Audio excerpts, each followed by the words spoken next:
theory of evolution was advanced by Charles Darwin in the middle of the 19th century.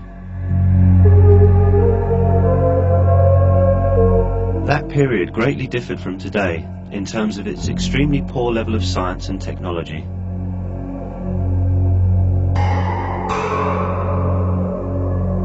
Nineteenth century scientists had to work in simple laboratories with quite primitive equipment.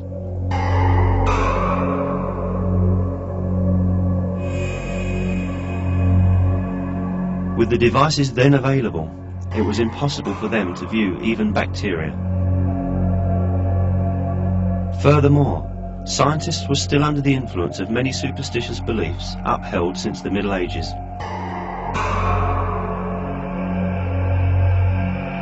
One of these superstitious beliefs was that life had a simple form.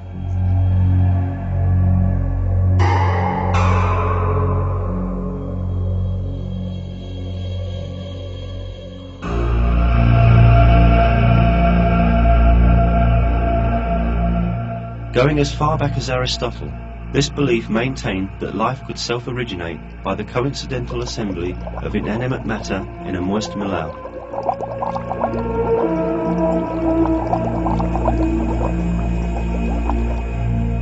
While developing his theory, Darwin relied on the belief that life basically had a simple structure.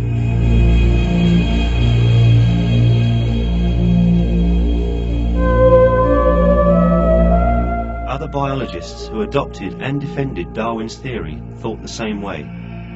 For instance, the greatest advocate of Darwinism in Germany, Ernst Haeckel, supposed that the living cell, which could only be viewed as a dark spot under the microscopes of that time, had a very simple structure.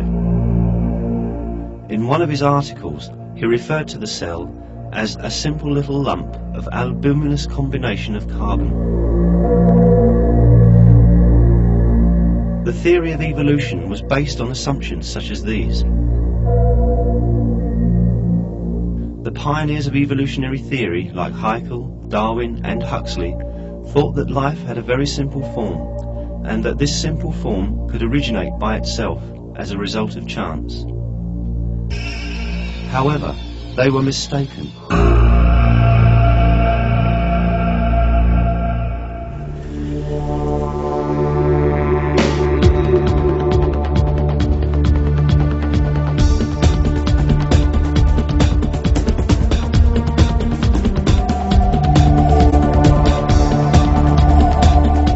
In the 1.5 centuries that have passed since Darwin's day, giant steps have been taken in science and technology.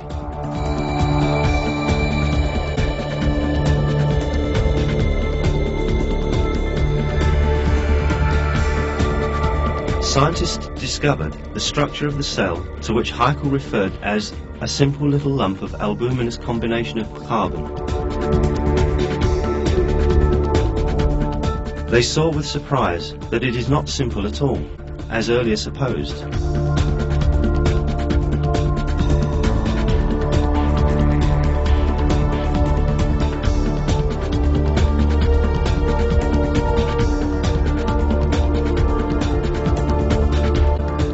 It was revealed that the cell has a system so complex as to have been unimaginable in Darwin's time.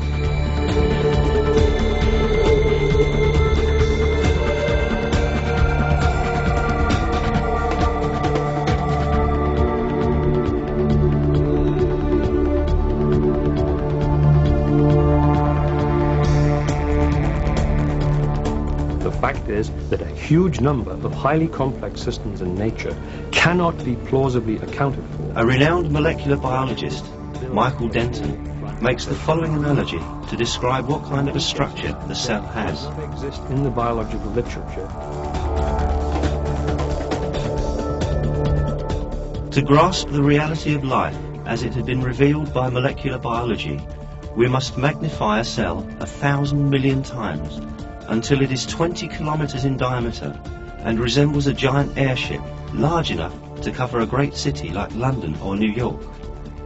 What we would then see would be an object of unparalleled complexity and adaptive design.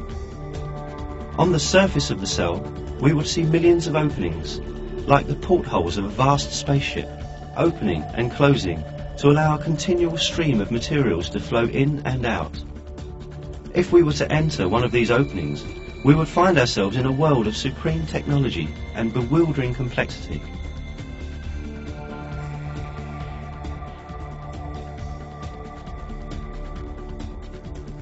Now let us vitalize Professor Denton's spaceship analogy and see the complexity in the cell closer.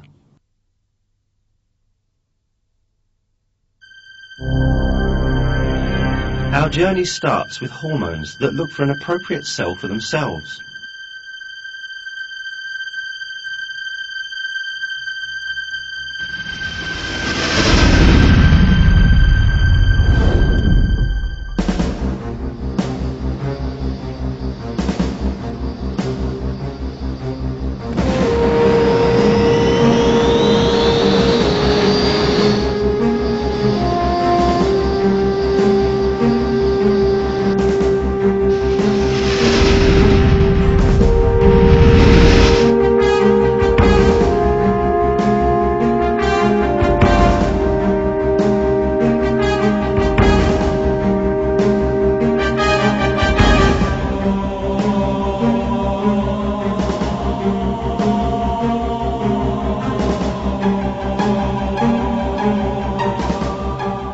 When hormones approach the cell, they first look for a door that will let them in.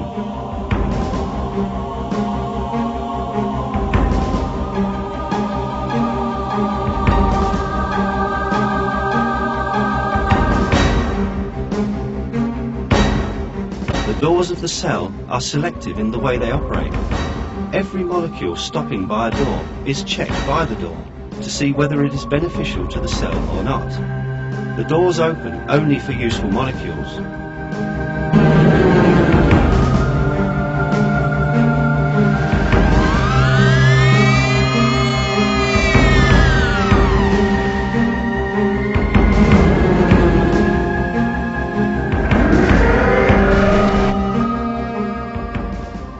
If a harmful material, such as a virus, tries to enter a cell's door, the situation changes. The cell door analyzes the material, finds out that it is harmful, and rejects it.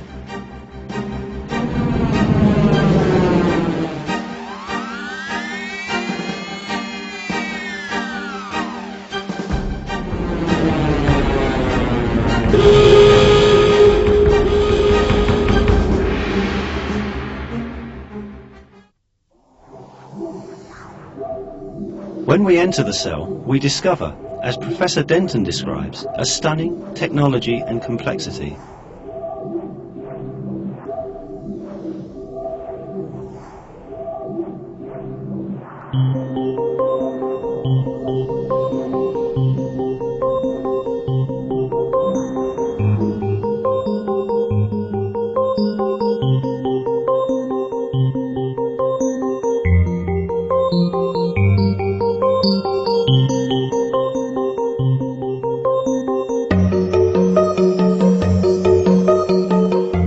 When hormones step in the door, they are immediately taken under control by special proteins that carry out the functions of the cell. These proteins are called enzymes.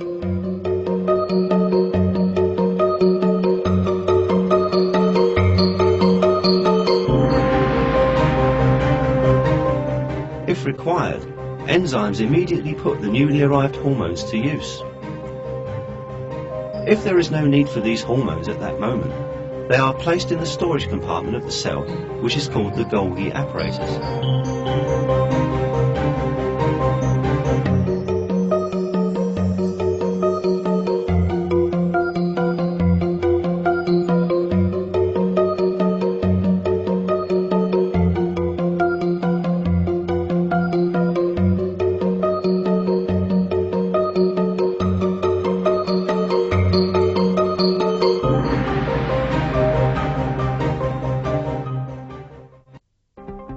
Some molecules, such as the insulin that carries sugar molecules, are too big to pass through the doors of a cell.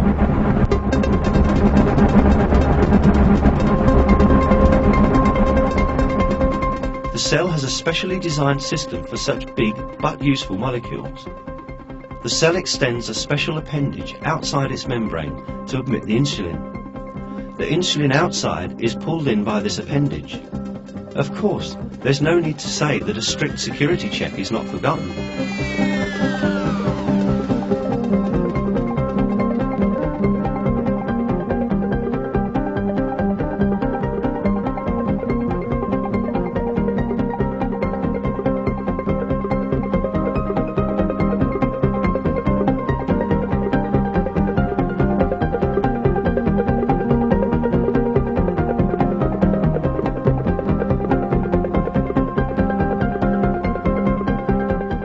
Once inside, special carrier enzymes carefully collect the sugar molecules on the insulin.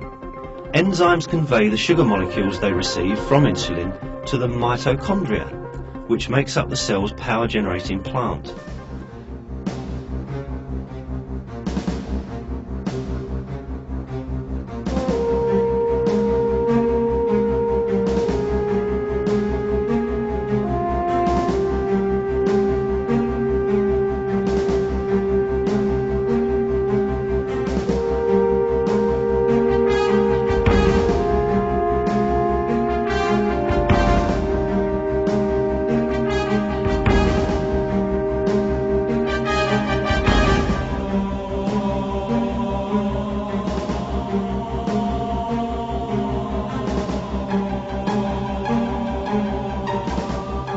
The duty of mitochondria is to break down the energy-containing molecules it receives and process them so that they can be used by the cell.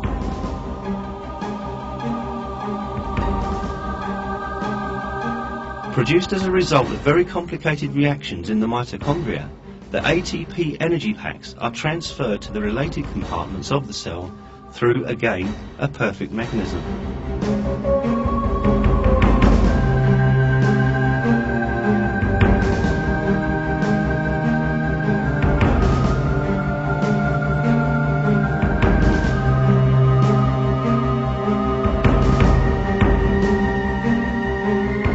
Special channels, called endoplasmic reticulum, handle the transportation in the cell.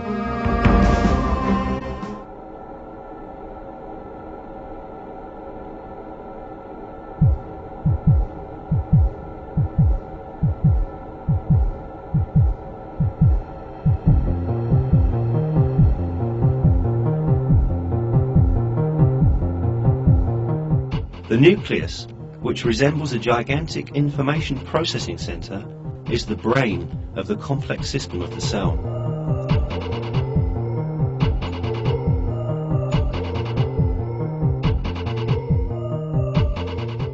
Inside the cells are chromosomes, each of which is a huge data bank.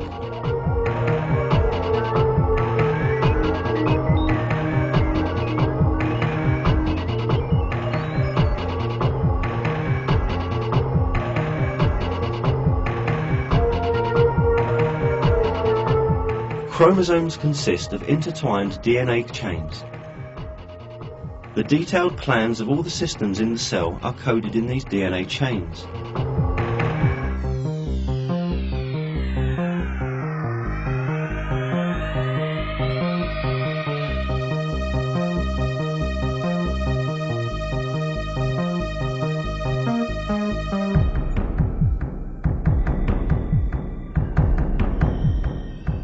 A DNA chain is like a spiral helix, composed of the sequential arrangements of 4 different molecules.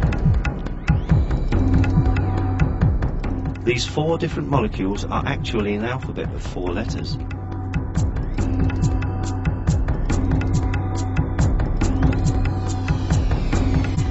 Thanks to this alphabet, an enormous amount of information that would fill hundreds of volumes of an encyclopedia is coded in the DNA molecule.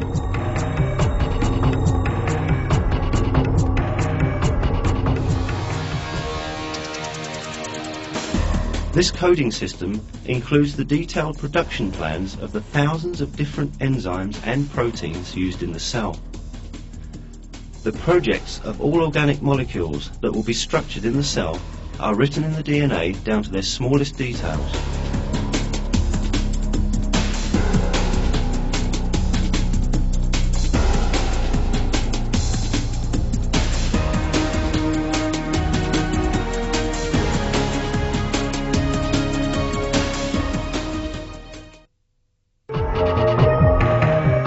production of an organic molecule, such as a protein, starts with the identification of the gene containing the required information among the DNA found in the chromosomes.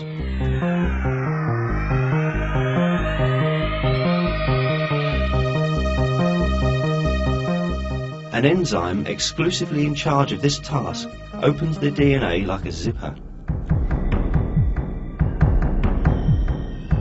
Then, another group of enzymes come and divide the DNA strands into two. Another enzyme goes over one of the split pieces and quickly reads and copies the data coded here. Now, a perfect copy of the production plan in the DNA is obtained. After replication is completed, enzymes close the DNA and restore it to its original state. The copy produced from the DNA is called messenger RNA. Messenger RNA contains the production plan of the protein required for the cell.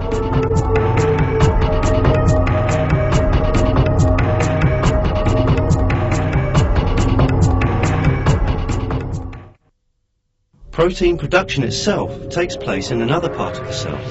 This structure, which we can also call the factory of the cell, is the ribosome. There is a perfect system of production in the ribosome.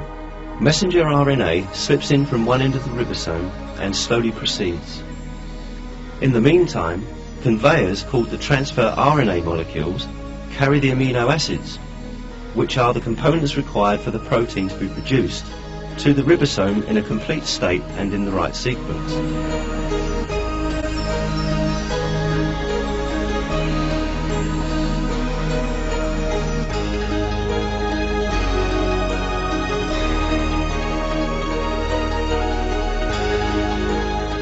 The amino acids brought here combine in the right sequence thanks to the code on the messenger RNA. As the messenger RNA proceeds, the amino acid that corresponds to the data coded there is added to the chain. The result is a new protein.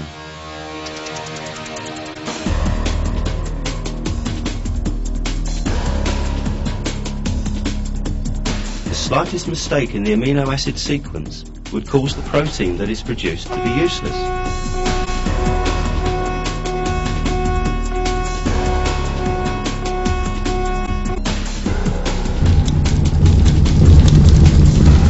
Yet, such mistakes almost never happen. Production complete, the protein leaves the ribosome to set out for its duty.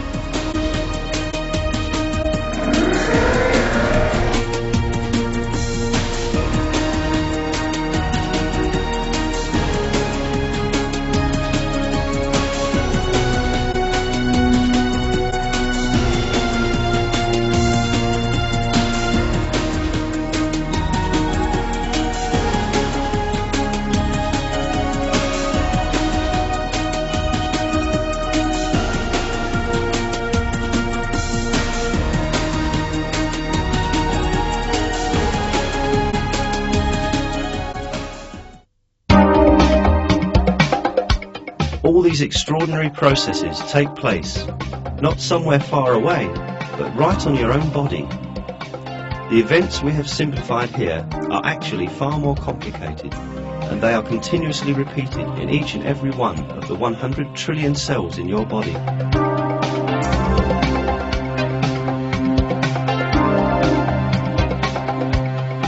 The cell, which was thought to be a simple little lump of albuminous combination of carbon by the formulators of the theory of evolution, has such an extraordinary design.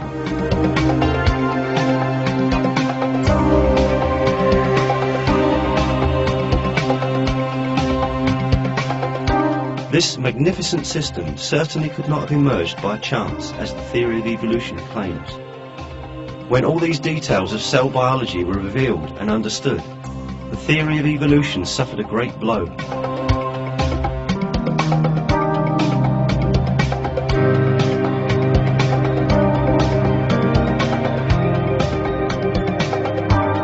Today, many of the world's distinguished scientists acknowledge that life, as embodied in the living cell, cannot be a product of chance. A very superior design underlies all aspects of life.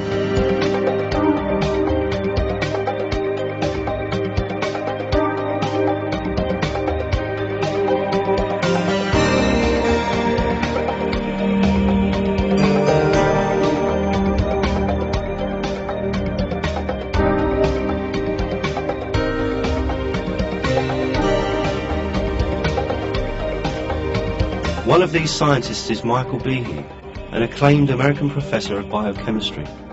He refers to the fact of design in the cell as revealed by modern science as follows. I think the conclusion of design is a scientific one, an empirical one, based completely on the observable system the universe and life were intended, that they are the product of intelligent activity.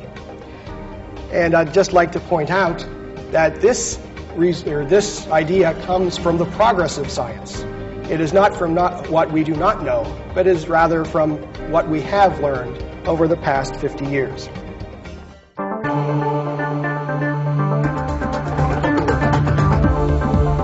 Indeed, science shows that all living beings have been brought into being as a result of conscious creation. Failing to explain the complex systems in a single living cell, the theory of evolution also fails to explain the designs in the bodies of living things. For instance, the aerodynamic in a bird wing, the amazing hunting methods of a spider, an insect made to resemble a leaf so that it can camouflage itself, the eye design on a butterfly's wings, or the feeling of compassion in animals. Life, with all its details perfectly designed, is obviously the result of superior creation.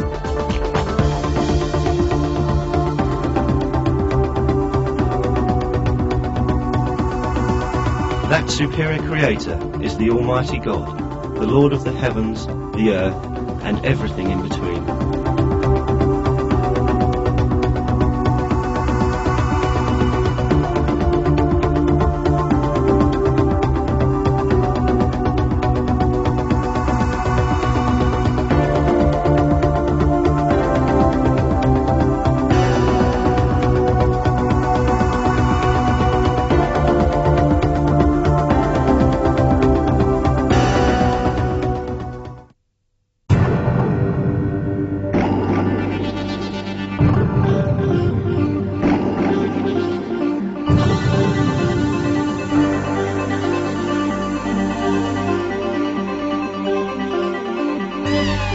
When you look around you, out in open air and in a broad field, you can readily see all objects farthest and closest to you in all their colours, shapes and size.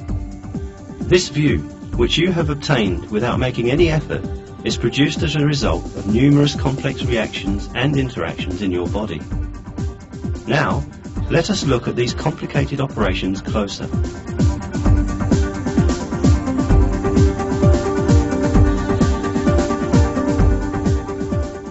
The human eye has a fully automatic mechanism that works perfectly.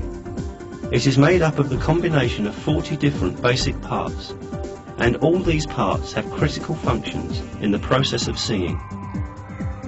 Any defect or disability in even one of these parts would make seeing impossible.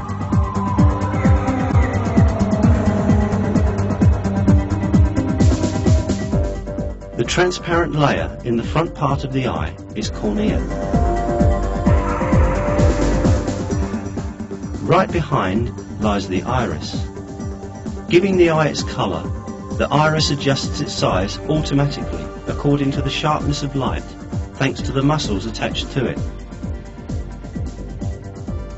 For example, if we are in a dark place, the iris widens to take in as much light as possible.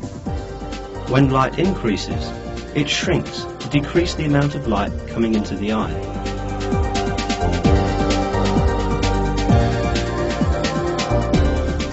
The automatic adjustment system in the iris works like this. The moment light comes into the eye, a nerve impulse travels to the brain and gives message about the existence and brightness of the light.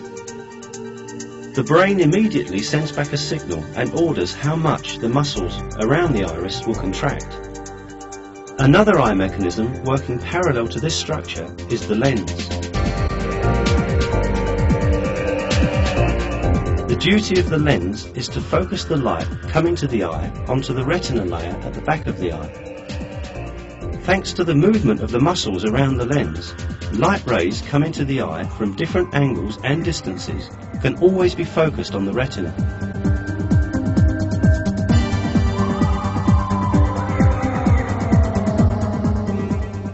All the systems we have mentioned are far smaller, yet far more superior to the mechanical devices designed by the use of the latest technology in order to imitate the eye. Even the most advanced artificial imaging system in the world remains extremely simple and primitive compared to the eye. When we think of the effort and knowledge that has been put into developing these artificial imaging systems, we can understand with what a superior creation the eye is made.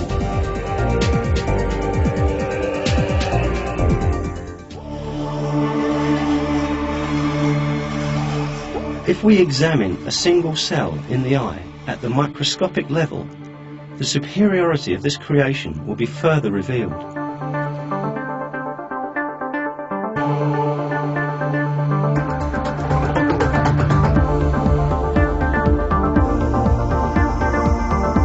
Let us suppose that we look at a crystal bowl full of fruit.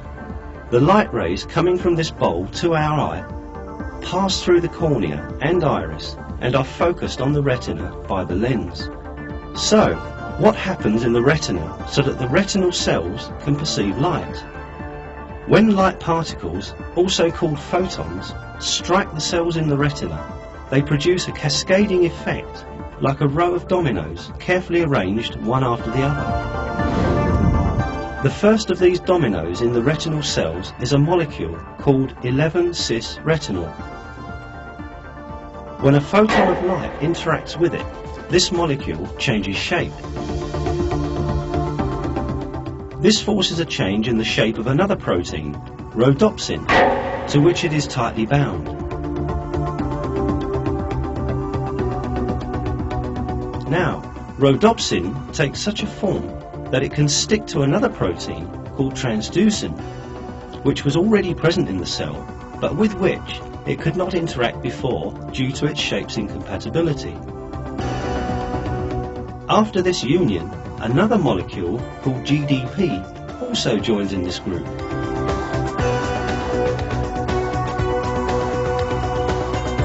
Now, two proteins, rhodopsin and transducin, and a chemical molecule called GDP have bound together. However, the process has just begun.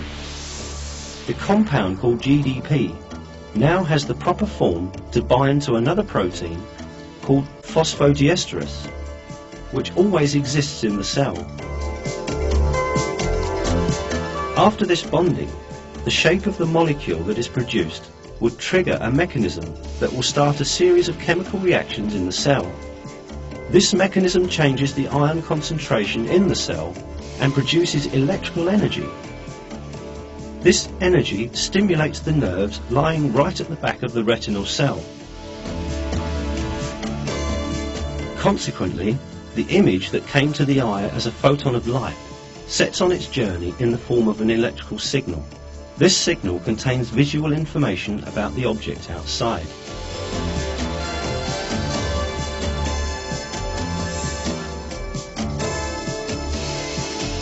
In order for seeing to take place, the electrical signals produced in the retinal cell have to be transmitted to the center of vision in the brain.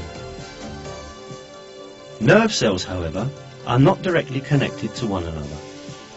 There is a tiny gap between their junction points. How then does the electrical stimulus continue on its way?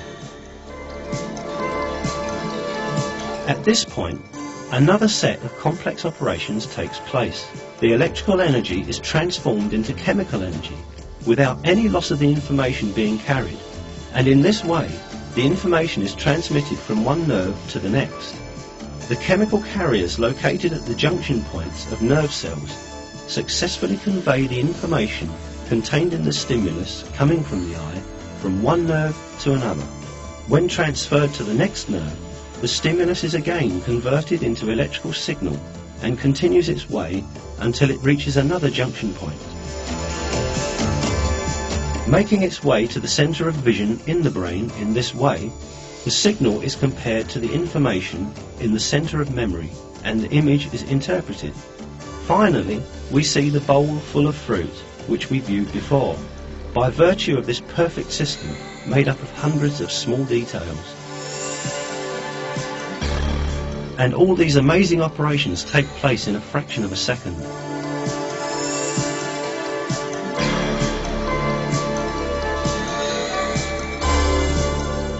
Moreover, since the act of seeing takes place continuously, the system repeats these steps over and over. For example, the molecules playing a part in the chain reaction in the eye are restored to their original state every time, and the reaction starts all over again.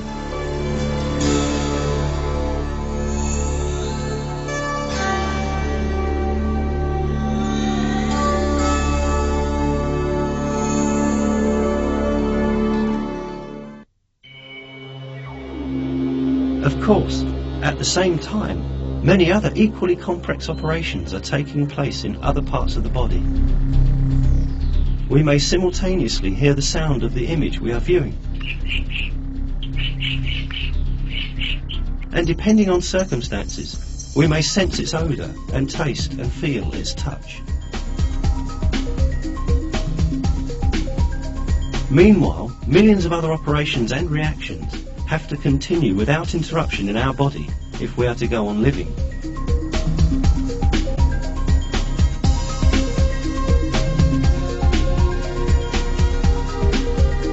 The primitive science of Darwin's day knew about none of this.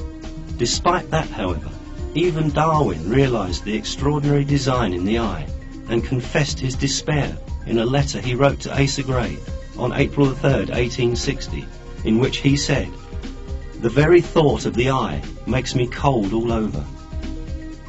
The biochemical properties of the eye that have been discovered by modern science dealt a greater blow to Darwinism than Darwin could ever have imagined.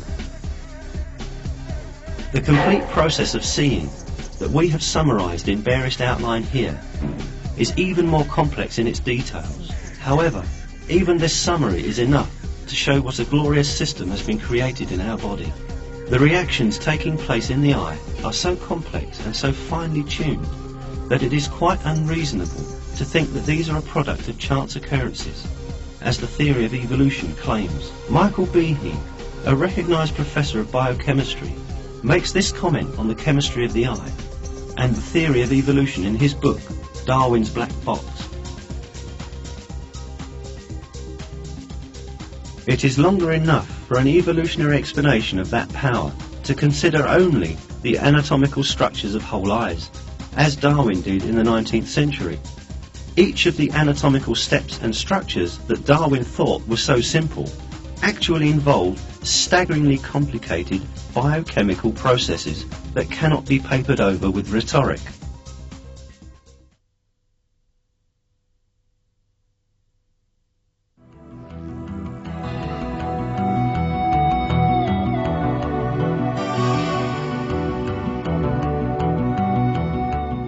But, as we have seen, the theory of evolution is unable to account for a single system in a single living cell, much less explain life as a whole. Having utterly demolished the hypothesis that life is simple, science demonstrated to humanity a very important fact. Life is not the product of unplanned happenings. It is the result of a perfect creation. The perfect creation of a superior creator who brought life into being, who is God, the Lord of all the worlds.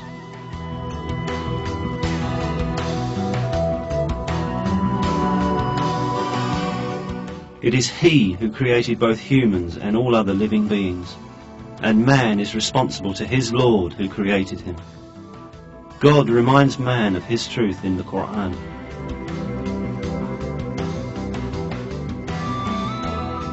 It is He who has created hearing, sight and hearts for you. what little thanks you show.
They said, "Glory be to you.